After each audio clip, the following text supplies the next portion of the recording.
Salut les gars et bienvenue dans ce nouvel épisode de God Save the Goal.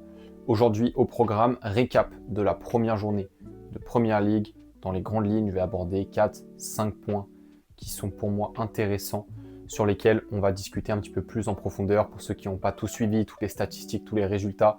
On va démarrer directement par Arsenal United.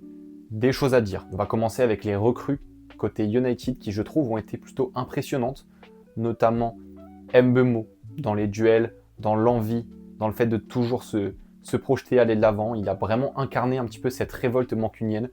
J'ai beaucoup aimé à voir ce que ça donne. Maintenant, Cunha, un petit peu moins bon techniquement, notamment sur les finitions, quelquefois sur les transmissions. Mais j'ai noté Cunha prometteur. J'ai trouvé United très discipliné dans cette rencontre. Aussi opportuniste dans les contres et dans les espaces, bien que peu réaliste malgré tout. En tout cas, ils ont quand même bien exploité les espaces, les quelques faiblesses côté Arsenal, et ça va être très intéressant au fur et à mesure de la saison de voir ce que ça va donner. Est-ce qu'ils vont convertir ça en but et en victoire? On verra. Côté Arsenal, j'ai été un petit peu surpris quand même des espaces, notamment laissés. White, peut-être que Ben White a fait vraiment un match moyen. Il a été plusieurs fois pris à revers. Calafiori également. On va dire que les latéraux d'Arsenal n'ont pas été super rassurants, je trouve, sur l'aspect défensif dans cette première rencontre. Même je trouve qu'entre les lignes, il y avait beaucoup d'espace, notamment sur les ballons perdus au milieu de terrain. Il suffisait d'une balle qui coupe la ligne. Et puis ensuite, c'était un espace gigantesque entre les quatre centraux, les deux centraux, disons les quatre défenseurs, si ils étaient tous là. J'ai cité souvent une absence des latéraux, ils étaient souvent en 3 contre 3, en 3 contre 2. Difficile. Rice, Ødegaard, souvent pris à revers, notamment même Zubimendi, qui n'était pas si proche des défenseurs. Voilà, ça les a laissés un petit peu esselés. Donc attention à ces espaces. Est-ce que ça c'est causé par une légère prise de confiance, notamment quand le ballon est porté au milieu de terrain et que, avec un bon pressing, une belle discipline du bloc mancunien, ils ont été surpris. Donc attention peut-être, j'ai noté peut-être une prise de confiance. Côté Arsenal maintenant, individuellement parlant, Gyökeres, je ne l'ai pas trouvé au niveau, que ce soit dans les appels, dans les transmissions, dans la justesse globale. Je pense que c'est une prestation plutôt mauvaise. Maintenant, rien d'effrayant, ils ont pris les 3 points malgré tout. Par contre, on attend bien plus de Gyökeres, donc à voir par la suite. Je vais revenir dessus de toute manière. J'ai trouvé que Ødegaard avait un rôle assez intéressant dans ce jeu, dans cette partie. Quelquefois, Ødegaard a été dans des bonnes situations, mais il n'a pas su faire les bons choix. Je trouve qu'il nous a habitués un petit peu mieux, surtout dans une position encore un petit peu plus haute, presque en meneur, comme il l'avait un petit peu moins eu l'occasion la saison dernière, avec un rôle un peu plus de 8, je trouve, à côté de Partey et de Rice. Zubimendi lui donne un petit peu plus de liberté, un petit peu plus de projection.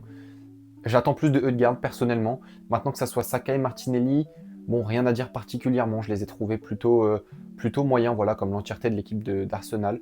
Maintenant, je pense que globalement, c'est surtout un manque de connexion dans cette attaque qui a pour moi quand même un potentiel cette saison de faire très mal. 22 tirs, 7 cadrés pour United, contre seulement 9 tirs, 3 cadrés côté Gunners. C'est un match qui va donner un petit mal de tête à Arteta, pas mal de petits soucis à régler. On verra, parce que contre les prochains gros, ça va pas être pareil. Mon pronostic sur ce match, c'était 2-0 ou 2-1 à faveur d'Arsenal. Je m'attendais à plus de danger et de justesse dans la surface des Mancuniens. Il n'y a eu qu'un seul but, et encore un but un petit peu chanceux. Maintenant, j'avais dit 0 ou 1 but côté Red Devils. C'était plus ou moins ça. Ils ont marqué 0 but. Ils auraient pu en marquer 1. Personne n'aurait crié scandale. C'était plutôt bien. En tout cas, voilà. Passons au prochain point. Chelsea. Chelsea déçoit pour sa première à Stamford Bridge. On va commencer un petit peu individuellement. Je trouve que João Pedro, j'ai trouvé une statistique, il fait 23 touches de balle, 7 ballons perdus. C'est pas dingue. Il a eu 2 occasions. Il n'en a pas fait grand-chose. Seulement 3 tirs cadrés, dont un seul avant la 90e minute pour Chelsea. C'est une statistique qui fait quand même assez peur. Sachant que Chelsea a beaucoup de ballons, va jouer beaucoup la possession, va avoir même de quoi tenter des tirs en dehors de la surface. Chelsea doit faire mieux. Chelsea doit être plus dangereux. C'est clairement décevant. C'est insuffisant. Il n'y avait pas de rythme dans ce match. Les remplaçants n'ont pas été tranchants. Que ce soit Liam Delap, Tariq George ou même Andrei Santos qui est rentré et qui a fait un magnifique drop, un magnifique raté, vraiment, alors qu'il avait une très belle occasion. Et d'ailleurs, ça m'a coûté un pari, c'est dommage. J'y croyais, mais voilà, Chelsea a vraiment été insuffisant sur ce match. Maintenant, côté Crystal Palace, une performance plutôt bonne, comme ils nous ont habitués au final ces derniers temps.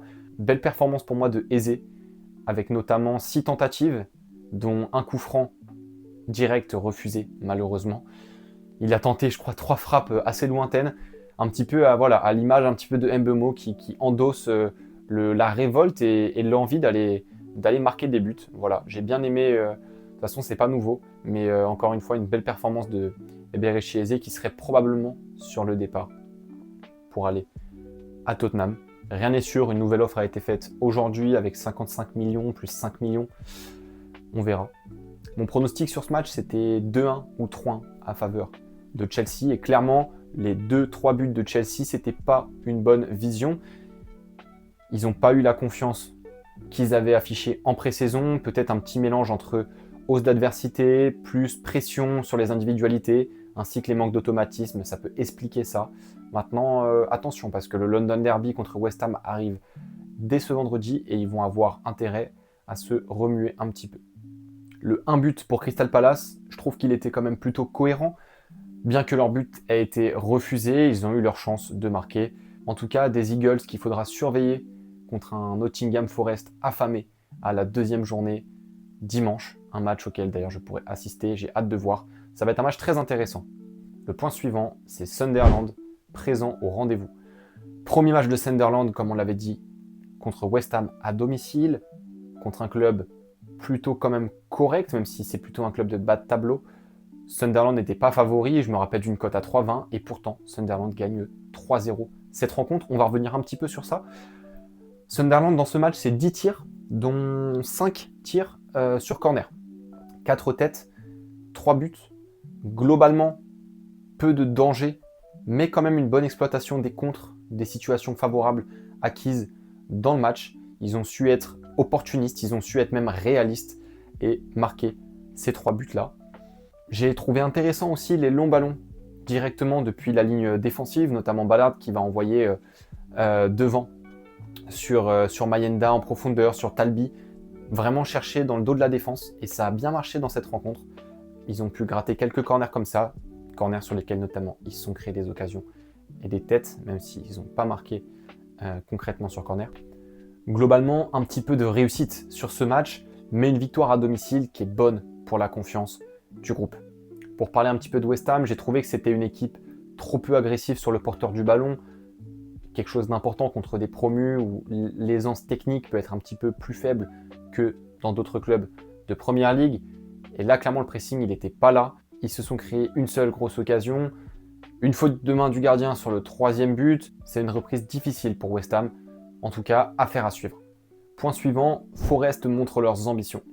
Forest qui recevait Brentford pour la première journée à domicile et qui s'impose 3-1. On commence directement avec le buteur et l'homme du match, Chris Wood, qui a marqué donc un doublé, qui s'offre un magnifique doublé pour démarrer au mieux la saison à la pointe de Forest, un petit peu à l'image d'une lame bien aiguisée d'un effectif qui peut-être aura encore des ambitions européennes cette saison, comme il l'a dit en post-match. En tout cas, des très bonnes choses côté Nottingham, surtout en première mi-temps. Ensuite, ils ont commencé un petit peu à faire tourner, à relâcher un petit peu. En tout cas, Forest a monté de bonnes choses, des très beaux relais courts, une bonne entente, notamment entre Gibbs-White, Henderson, Ndoye, comme sur le 2e but de Ndoye. Un plutôt bon pressing aussi, un petit peu plus actif que la saison dernière, dans la moitié adverse. Assez intéressant, des joueurs qui se portent directement très vite vers la surface, vers les 16 mètres, notamment à la récupération de balles. Ils ont créé des occasions comme ça assez dangereuses. Donc maintenant, c'est Brentford en face, on verra. Mais ils font aussi une fin de mercato XXL avec 3 nouvelles recrues. Ils ont Makati et ils ont aussi recruté Kalimundo, ainsi que, encore aujourd'hui, Douglas Luiz tout frais arrivé de la Juventus avec une certaine expérience de la Première Ligue. Ça va être important pour la rotation de l'effectif au cours de leur saison, parce qu'ils vont quand même jouer l'Europa, faut pas l'oublier. Et ils ont l'air d'avoir quand même pas mal d'ambition.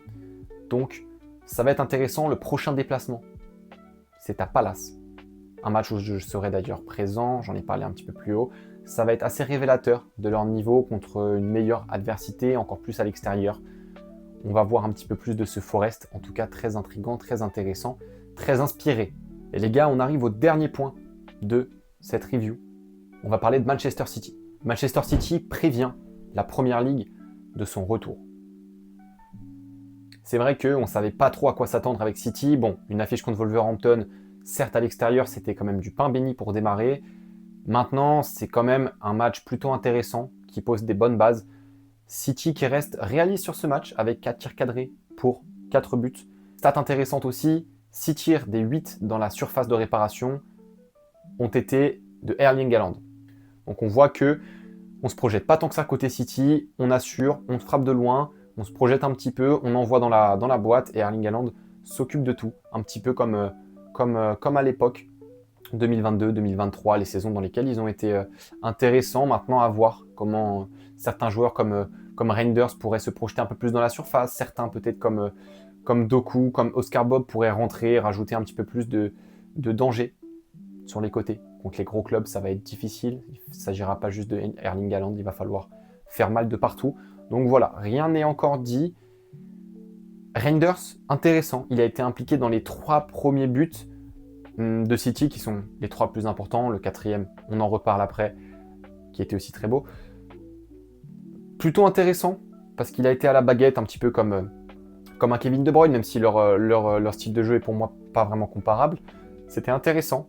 Reinders, un petit peu à l'image d'un 10, même s'il joue un peu plus bas sur le terrain, capable de remonter des ballons, de se projeter et directement soit d'utiliser des appels pour pouvoir frapper, ou alors d'envoyer une belle passe, notamment sur le premier but, un décalage qui permet derrière un centre directement sur Haaland. Donc on va garder des très bonnes choses de Reinders sur ce premier match. Maintenant, je pense qu'on verra plus de City encore une fois contre des gros. Quelques trous dans les 16 mètres, attention. Larsen qui s'est créé quelques grosses occasions à partir de vraiment pas grand chose. Attention au centre en retrait notamment, il s'est créé des bonnes occasions. Même si je pense que l'entente Stone-Dias devrait se consolider au fur et à mesure de la saison. Attention au début de la saison, manque d'automatisme défensif. C'est quelques espaces qui se créent. Il pourrait, contre Tottenham, quelquefois il pourrait se faire surprendre. Le 4e but, bon, on va aussi parler de ce 4e but. Cherki, j'appelle la cerise sur le gâteau, à l'image d'un City précis, en contrôle dans ce match, avec un effectif fourni, même que Pep déclare avoir trop de joueurs. Premier test à venir contre Tottenham, et justement, on en parle dès demain avec Bastos dans la review de la 2e journée de Première Ligue. D'ailleurs les gars, n'hésitez pas à me donner des points d'amélioration pour la suite du contenu. Allez, très bonne soirée les gars, on se retrouve demain. Ciao.